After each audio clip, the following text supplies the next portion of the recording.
ఆ స్వామి సేవ కోసం చేసే ఈ యాత్రలో అలసిపోయినా అసలు పోయినా పోయేదేముంది తాత. ఆత్మానందం కలిగించే మాట అన్నావు నాయన. ఎంత ఆనందింపజేసినందుకు.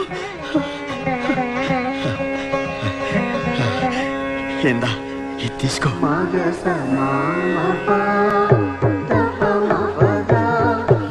ఇదిగో ఆ స్వామిని గురించి నీకు రహస్యం చెబుతున్నాను, విను. మద్భక్తాః ఎత్ర గాయంతి తత్ర తిష్టామి నారద. సాక్షాత్తు ఆ శ్రీ మహావిష్ణువు నారదునితో అన్న మాటలివి. నారదా, నేను వైకుంఠంలో ఉండను, యోగుల హృదయాల్లోనూ ఉండను.